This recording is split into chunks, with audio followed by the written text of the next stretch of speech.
Hello everyone. තවත් video එකක් දාන්න හිතුවා. මම අදත් වර්කවුට්ස් දෙකක් කරා. උදේ කරා මගේ චෙස්ට් වර්කවුට් එක කැලිස්තෙනික්ස්. ඊට පස්සේ දැන් විනාඩි 40ක් දුවලා ආවා විතරයි. ඉතින් දැන් මම ඇත්තටම losing fat and maintaining muscle තමයි කරන්නේ. මසල් ගේන් එකක් ඇතරම කිව්වොත් චේස් කරන්නේ නැහැ. ෆැට් එක කපන එක තමයි කරන්න. ඉතින් දවස් 50ක්ද කොහෙද තියෙනවා. Training is on point. ගොඩක් සතුටුයි ඒක ගැන. ඒ ගැන ගොඩක්ම සතුටුයි. ඩයට් එකත් එහෙමමයි. නියමටම යනවා ඩයට් එකත්.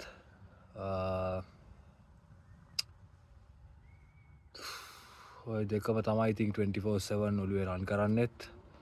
ඒක හින්දා ගොඩක් ලේසි. ඉතින් හිතනවා මේ විදිහටම මට බේස් එක මේන්ටේන් කරගෙන යන්න පුළුවන් වෙයි කියලා. ගොඩක් චේන්ජස් මම දකිනවා මගේ බොඩි එකෙත්. හොඳ චේන්ජස්, පොසිටිව් චේන්ජස් පේනවා මට.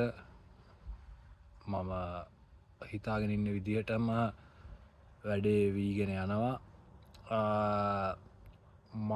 මගේ බල්ක් එකේ මම හිටපු මගේ හෙවියස්ම බොඩි වේට් එක තමයි කිලෝ 87. මං ඇවිල්ලා 5.11ක් උස. ඉතින් ඒ උසට මම හිටපු හෙවියස්ම කිලෝ 87. ඉතින් මේ 87 ඉඳන් මම කට් කරන්න ගත්තා සෑහෙන කාලයක් තිස්සේ. මම හිතන්නේ මම 87 ඉඳන් දැන් ඉන්නේ 77ක වගේ ඇති දැන් නම්. අන්තිමට බලද්දි 78 තිබ්බේ. දැන් නම් මට හිතෙනවා 77ක් වගේ ඇති කියලා. මම හිතන්නේ මං අවුරුද්දක් විතර මේ වේට් එක කට් කරනවා. අවුරුද්දක් හරියටම ගත්තොත් අවුරුද්දක් විතර. අවුරුද්දක් තිස්සේ මම ඒ 87 ඉඳන් දැන් මේ ඉන්න වේට් එකට ඇවිල්ලා තියෙන්නේ. තව කිලෝ 4ක් 5ක් වගේ තමයි අඩු වෙන්න තියෙන්නේ. ඉතින් ෆැට් මාස් එක තමයි ඉතින් කපන්න ඉන්නේ. කපලා ඔක්කොම ටික ලස්සනට මසල් එකේ විසිබිලිටි එක ගන්න පුළුවන් උපරිම එළියට ගන්නවා. මම BCAA ගැන පොඩ්ඩක් කතා කරන්නම් මෙතන. ඒක ඇවිල්ලා ඇමයිනෝ ඇසිඩ් එකක්. ඒක ඇත්තටම මාරම හොඳයි කට් කරද්දී. මොකද ඒකෙන් ඇතුළේ මසල් එක පවා හයිඩ්‍රේට් වෙනවා. ස්පෙෂලි කටින් වගේ දැන් මේක ඩයට් එකේ ඉන්නකොට එක්ස්ට්‍රීම් ඩයට් එකේ ඉන්නකොට ගොඩක් දන්නවා ගොඩක් ස්ට්‍රෙන්ත් එක මදි වෙනවා. ඒ කියන්නේ ස්ටැමිනා ටිකක් මදි වෙනවා.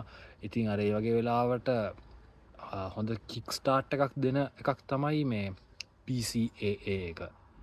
මම ඒකට ඇත්තටම ආසයි. මම ඒක ඩේලි බොන්නේ නැහැ. මම දවසක් කර දවසක් වගේ තමයි. තාම එක මං අරගෙන සතියක් වගේ. තාම ඩේලි මම බොන්න පටන් ගත්තේ නැහැ. ඊට අමතරව මගේ ෆුල් සප්ලිමන්ට් ස්ටැක් එක කියනවා නම් මම ගන්නේ වේ ප්‍රෝටීන් එකකුයි ප්‍රීවර්කවුට් එකක් ගන්නවා. වේ ප්‍රෝටීන් එකයි ප්‍රීවර්කවුට් එකයි මල්ටිවිටමින් පිල් එකයි ටෙස්ටෙස්ටරෝන් බූස්ටර් එකයි ඔය ටික තමයි ගන්නේ. මල්ටිවිටමින් එකයි ටෙස්ටෙස්ටරෝන් බූස්ටර් එක ඒ පිල් ගන්නවා මම ෆස් මීල් එකෙන් පස්සේ ලාස්ට් මීල් එකෙන් පස්සේ. ඒ කියන්නේ දවසට දෙපාරක් ගන්නවා ඒතකොට මට. ඊට පස්සේ මාකා රූට් කියලා එකක් තියෙනවා. ඒ මාකා රූට් එකත් මම කලින් ගත්තා. දැන් නම් මේ දවස් ටිකේ නම් ගත්තෙම නැහැ. ඒ කියන්නේ මල්ටිවිටමින් එකයි මේ මගේ මොකද්ද ටෙස්ටෙස්ටරෝන් බූස්ටර් එකයි පටන් ගත්තා පස්සේ මම මාකා රූට් එක ගන්න ගියේ නැහැ. මොකද අර දෙකෙන් මට තේරුණා මට හොඳ එනර්ජි එකක් එනවා කියලා. ඔය විදිහට තමයි දැනට මගේ ෆුල් ඩයට් එක යන්නේ. ඇත්තටම කිව්වොත් ෆිසික් එක ගන්න මාරම සතුටුයි. මේ ඒක මට ඕන විදිහට වෙනවා. නියමටම ඉතින් අර කලින් විඩියෝ කිවත්තගේ මයින්ට මසල් කනෙක්ෂන් ගොඩත් තියෙන නිසා තමයි ඒක විදිර හොඳර වෙන්නේ. ස්ට්‍රෙන්තකත් නියමයි මම හිතුවට වඩා හොඳට ස්ට්‍රෙන්තක තියෙනවා ස්පෙශලි මම ඉන්න මගේ ඒ බොඩිවේට් එක හැටියට දැන් මගේ ස්ට්‍රෙන්තකත් මාරම හොඳයි. ඔය විදියට තමයි දැන ට්‍රේනිං එකයි ඩයිට් එකයි යන්න.